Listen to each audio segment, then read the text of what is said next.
Breaking news for millions of immigrants in the United States as USCIS has just announced massive changes that could transform your immigration status, bring hope to undocumented families, and potentially offer the legal protection you have been waiting for years if you or someone you know has been living in uncertainty, afraid of deportation, separated from family, or stuck in endless processing delays. What is about to be shared could change everything. This June 2025 could mark a historic turning point in U.S. immigration policy with new proposals, faster processing, and real pathways to stability. Do not miss out, because every single detail revealed here could directly impact your future in America.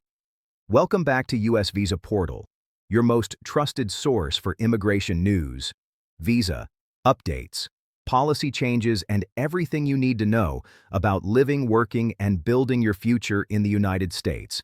Here at U.S. Visa Portal today, we are covering what could be the most significant immigration developments in years from a major new legislative proposal called the Dignity Act that could provide legal status to millions of long-term undocumented immigrants to President Trump's reported executive order protecting essential workers to USCIS, dramatically speeding up case processing and scheduling thousands of interviews. After years of delays, this information could affect you, your family, or people you care about. Whether you are undocumented, waiting for a green card, preparing for an asylum interview, or supporting family members through the immigration process, you need to understand what is happening right now. Make sure you subscribe to U.S. Visa Portal and hit that notification bell so you never miss critical updates that could impact your immigration journey. Let us dive into these groundbreaking developments. The first major development that has the immigration community buzzing is the potential executive order from President Trump that would protect undocumented workers in essential industries. According to sources close to the administration, there have been serious discussions about issuing an executive order specifically aimed at protecting undocumented individuals who work in critical sectors of the American economy. The industries being discussed include agriculture and farm work, where undocumented workers make up a significant portion of the labor force that harvests the food Americans eat every day, hospitality and tourism, including hotels, restaurants, and service industries that are facing severe labor shortages, construction and infrastructure, where skilled and unskilled labor from immigrant communities is essential, and healthcare support services, including home care, nursing assistants, and facility maintenance. The rationale behind this potential executive order is both economic and practical. These industries are experiencing unprecedented labor shortages that are affecting their ability to operate efficiently. American citizens are simply not filling these positions in sufficient numbers, and employers are desperately seeking solutions at the same time. There is growing recognition even among conservative policymakers that millions of undocumented workers have been contributing to the U.S. economy for years or even decades, paying sales taxes, property taxes through rent, and in many cases even payroll taxes through fake or borrowed Social Security numbers. They have established lives, raised American children, and become integral parts of their communities. While the details of this potential executive order remain confidential and nothing has been officially announced, the very fact that it is being discussed at the highest levels of government represents a significant shift in thinking. For years, the focus has been almost exclusively on enforcement, deportation, and border security. Now there appears to be recognition that practical solutions are needed for the millions of people already here who are doing essential work. If such an executive order were to be issued, it could potentially provide temporary protected status work authorization or deferred action for certain categories of workers. This would not be a pathway to citizenship or even permanent legal status, but it could provide protection from deportation and the ability to work legally, which would be life-changing for millions of families. However, it is important to manage expectations. This is still in the discussion phase. There is no guarantee it will happen, and even if it does, there will likely be strict eligibility requirements. application processes, and limitations on who qualifies. But the fact that it is being considered at all is encouraging and suggests that pragmatic voices are being heard in the immigration debate. Now let us talk about the second and perhaps even more significant development, the Dignity Act being introduced by Republican Congresswoman Maria Elvira Salazar. This is not the first time Salazar has proposed this legislation, but she has announced that on June 25, 2025, she will present what she calls her final and strongest version of the bill. Salazar, who represents a district in Florida with a large Hispanic population, has been working on this proposal for several years, and she believes this version has the best chance of gaining the bipartisan support needed to actually pass into law. So, what exactly is the Dignity Act, and who would benefit from it? The core of the legislation is to provide legal status to undocumented immigrants who meet specific criteria. The main eligibility requirements include having lived in the United States for at least 10 consecutive years, which shows long-term roots and commitment to the country, having filed tax returns consistently, demonstrating financial responsibility and contribution to society, maintaining good moral conduct with no serious criminal history, no felony convictions, and no significant misdemeanors, being employed or able to demonstrate means of financial support, so you are not dependent on public benefits and potentially paying fines or fees as part of the application process. To acknowledge that you entered or stayed in the country illegally, if you meet these requirements and your application is approved, you would receive what Salazar calls dignity status. This is a legal status that allows you to live and work in the United States without fear of deportation. You would receive work authorization, a social security number for employment purposes, and the ability to travel outside the United States and return legally. This last point is huge for people who have not seen family members in their home countries for 10, 15, or 20 years, because leaving would mean never being able to return with dignity status. You could visit sick relatives, attend important family events, or take vacations without risking everything you have built in America, however, and this is the controversial part. Dignity status does not provide a pathway to citizenship. You would not be able to become a U.S. citizen through this program. You would not be eligible to vote in elections. You would not be able to sponsor certain family members for immigration benefits that citizens can sponsor. Your status would need to be renewed periodically, and you would need to continue meeting the requirements to maintain it. Why did Salazar design the bill this way? Her reasoning is entirely strategic and political. She believes that the biggest obstacle to immigration reform over the past 2 decades has been the debate over citizenship. Many Republicans and conservative Americans are willing to accept that undocumented immigrants who have been here for many years, worked hard, paid taxes, and stayed out of trouble deserve to stay and work legally. But they draw the line at providing a pathway to citizenship. They see that as rewarding people who broke the law with the ultimate prize of American citizenship. By removing the citizenship component, Salazar hopes to remove the biggest objection and gain Republican support for the bill. She is also hoping that some Democrats, while disappointed that citizenship is not included, will support the bill because it is better than nothing and provides real meaningful relief to millions of people. Salazar has been quoted saying, "This is about giving people dignity, security, and peace of mind, even if it is not everything they hoped for." She argues that living legally without fear of deportation is infinitely better than living in the shadows, unable to travel, unable to fully participate in society, and always worried that you or a family member could be arrested and deported at any moment. The reaction to the Dignity Act has been mixed. Immigrant advocacy groups are divided. Some praise it as a realistic compromise that could actually pass and help millions of people.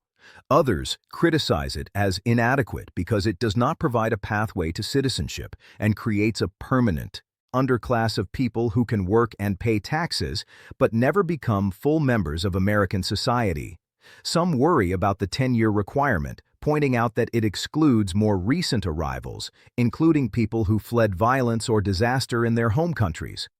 In the last 5 or 10 years, others are concerned about the emphasis on tax filing, which could be difficult for people who have worked in cash-based jobs or did not know they were supposed to file taxes, even without legal status.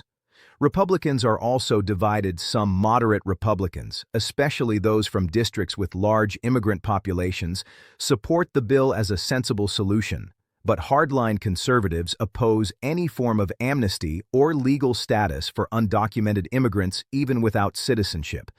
They argue it encourages future illegal immigration by showing that if you stay long enough, you will eventually be rewarded with legal status despite these concerns and opposition.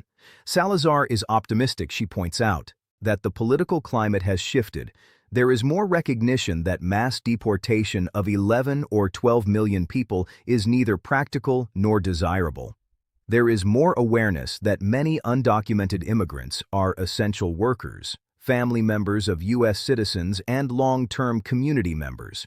And there is more willingness to find middle-ground solutions rather than remaining stuck in gridlock. Whether the Dignity Act will pass remains to be seen. It will need to go through committee hearings, floor votes in the House of Representatives, passage in the Senate, which is always the harder challenge, and ultimately the president's signature. But the fact that a Republican congresswoman is championing this bill and believes she has a path to passage is significant. If you would potentially qualify for the Dignity Act based on the criteria described here, is what you should do. Start gathering documentation. Now collect evidence that you have been in the United States for at least 10 years. This could include rent receipts, utility bills, bank statements, employment records, school records for your children, medical records, church or community organization, membership, anything with dates that shows your continuous presence. Get your tax situation in order. If you have not been filing tax returns, consult with a tax professional or a nonprofit that helps immigrants with tax issues. There are ways to file back taxes, and having several years of tax returns will be crucial if this bill passes. Make sure you have no outstanding criminal issues. If you have any arrests or convictions, even old ones, consult with an immigration attorney to understand how they might affect your eligibility. Stay informed about the bill's progress. Follow U.S. Visa Portal, where we will provide updates as soon as there is news about committee hearings, votes, or changes to the bill. Connect with immigrant advocacy organizations in your community. Groups like United We Dream, National Immigration Law Center, local immigrant rights coalitions, and others will provide information, support, and potentially help with applications. If the bill passes, do not fall for scams. Unfortunately, whenever there is talk of immigration, reform scammers come out of the woodwork promising to help you for high fees. Be very cautious about who you trust. Work only with licensed attorneys or accredited representatives from nonprofit organizations, and finally be patient but hopeful. Legislative processes take time.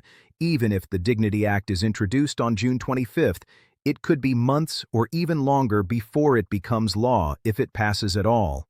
But this is the most serious legislative attempt at immigration reform we have seen in years, and it deserves attention and cautious optimism. Now let us move to the third major development: USCIS dramatically accelerating immigration case processing for years. One of the biggest frustrations for immigrants and their families has been the endless waiting asylum applications that sat in limbo for 3, 4, 5 years or longer, family-based petitions where spouses or children were separated for years, waiting for interviews that never seemed to come, people who did everything right, filed all the paperwork, paid all the fees, but just could not get a decision or even an interview scheduled. This has caused immense hardship, emotional stress, financial strain, and in some cases real danger for people waiting in unsafe situations while their cases languished in the system. But there is encouraging news. USCIS has announced and is implementing significant efforts to speed up processing times and reduce the massive backlog of cases. This is not just a promise or a plan, it is actually happening right now. Immigration lawyers and applicants across the country are reporting that they are receiving interview notices for cases that have been pending for years. Field offices in major cities are scheduling interviews at unprecedented rates. What is driving this acceleration? Several factors are at work. First, USCIS has been authorized to hire and has been actively hiring hundreds of new asylum officers, immigration services officers, and support staff. These new hires are being trained and deployed to field offices around the country to increase capacity for conducting interviews and making decisions. Second, USCIS leadership has made reducing backlogs a priority. They have implemented new efficiency measures, streamlined certain processes, and focused resources on categories with the longest wait times. Third, there has been political and public pressure to address the dysfunction in the immigration system. Both humanitarian advocates and business groups have been pushing for faster processing, and those voices are being heard. Fourth, USCIS has been cracking down on frivolous applications and fraud, which allows them to focus resources on legitimate cases. They are quickly denying applications that are clearly fraudulent or have no merit, which frees up officers to work on real cases. The results are visible in the data and in real experiences. Field offices in New York, which handles a huge volume of cases, has dramatically increased interview scheduling, particularly for marriage-based green card applications and asylum cases. Houston, serving a large immigrant population from Latin America and beyond, is seeing similar increases. Los Angeles, one of the busiest immigration offices in the country, is finally making progress on cases that have been pending since before the COVID pandemic. Northern New Jersey, which serves the New York metropolitan area, is catching up on years of backlog. New Orleans and the surrounding region are also seeing faster processing. These cities are just examples.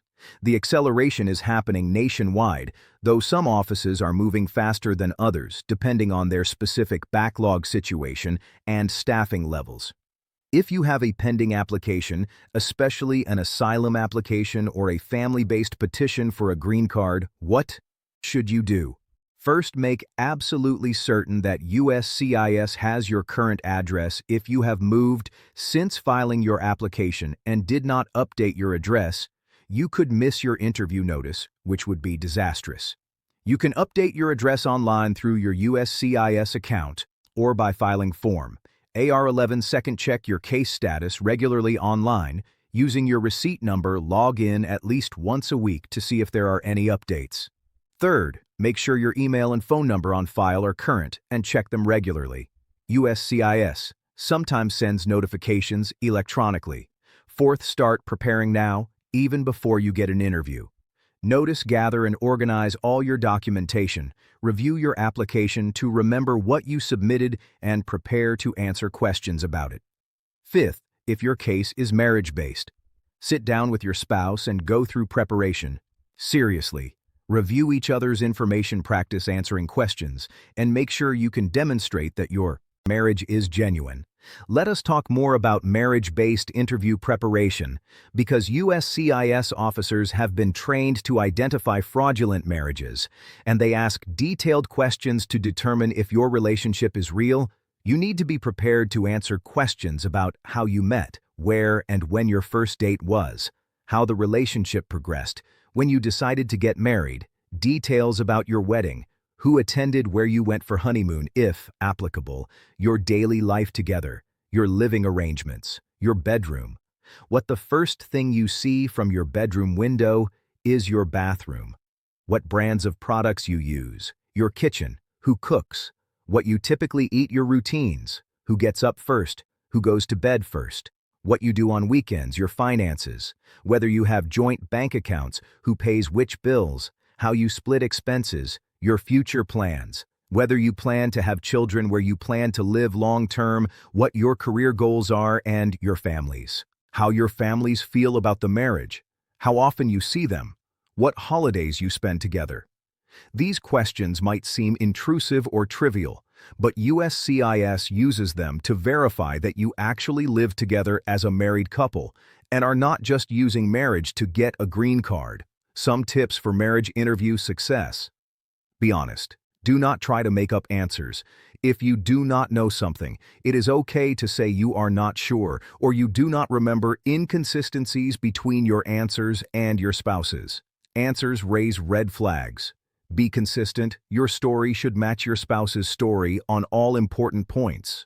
Review everything together beforehand. Be detailed. General answers seem rehearsed. Specific details seem genuine. Do not just say, "We like watching TV together." Say, "We usually watch cooking shows on Saturday mornings while having coffee." Bring updated evidence. Even if you submitted documents with your application, bring recent evidence to the interview, things dated within the last few months like joint bank statements, bills addressed to both of you at your address, photos together, including recent ones and ones showing different occasions and locations. Affidavit from friends or family who know your relationship, receipts from trips or activities you did together. Anything that proves you are genuinely building a life together. Stay calm and confident. Being nervous is normal, but if you are truthful and prepared, you have nothing to fear. Officers can tell the difference between nervous but honest answers and evasive or dishonest ones. This acceleration in processing is genuinely good news and represents a real commitment from USCIS to address the backlog that has caused so much suffering. However, it is important to understand that faster processing means faster decisions, which could be positive or negative if your case is strong and well documented. The faster processing is great news. You will get your interview, make your case, and hopefully get approval much sooner than you would have previously. But if your case has weaknesses, inconsistencies, or problems, those will be identified more quickly too, and you could receive a denial. This is why preparation is so critical. Make sure your application is as strong as possible, that you have all necessary supporting evidence, and that you are ready to convincingly demonstrate your eligibility. If you have any doubts about your case, consult with a qualified immigration attorney before your interview. So to summarize these three major developments. First, President Trump is reportedly considering an executive order that would protect undocumented workers in essential industries. This is still in discussion phase and nothing is certain, but it represents a potential shift toward practical solutions for the millions of people already here contributing to the economy. Second, Congresswoman Maria Elvira Salazar will introduce the Dignity Act on June 25, 2025.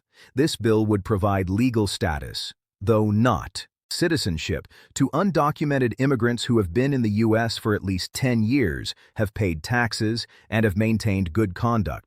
The bill has a real chance of passing because it is designed as a bipartisan compromise, though it is controversial for excluding a pathway to citizenship. Third, USCIS is dramatically speeding up case processing, hiring more officers, scheduling thousands of interviews, and finally making progress on the years-long backlog. This is great news for people with pending applications, but it also means you need to be prepared because your interview could come sooner than expected. What should you take away from all this? First, there is real movement on immigration issues after years of gridlock and dysfunction. Things are actually happening. This does not mean everything will be fixed overnight or that every problem will be solved. But there are genuine efforts at reform and improvement. Second, if you could potentially benefit from any of these developments, start preparing. Now gather your documents, get your tax situation in order, stay informed, and be ready to act when opportunities arise. Third, be cautious but hopeful. Do not fall for scams or pay money to people promising guaranteed results. Work with reputable attorneys or nonprofit organizations. But also, do not be so cynical that you miss real opportunities. Fourth, stay connected to reliable information sources like US Visa Portal, where we provide accurate, timely updates on immigration policy and processing. Fifth, if you know others who could benefit from this information, share it with them. Immigration affects millions of families, and information is power. The coming weeks and months could be pivotal for U.S. immigration policy. June 25th, when the Dignity Act is introduced, could be a historic day. The processing acceleration at USCIS could mean your long wait is finally over. The potential executive order could provide protection you desperately need. We do not know exactly how everything will unfold, but there is more reason for hope now than there has been in years. Stay informed, stay prepared, and stay engaged. If you found this information helpful and informative, please engage with it and share it with anyone who needs this information. Subscribe to US Visa Portal for regular updates on immigration news, visa processes, policy changes, and everything affecting immigrants in the United States. We are committed to providing you with accurate, detailed, and timely information to help you navigate the complex immigration system. Drop a comment below and let us know what you think about these developments. Are you optimistic about the Dignity Act? Do you have a pending case with USCIS?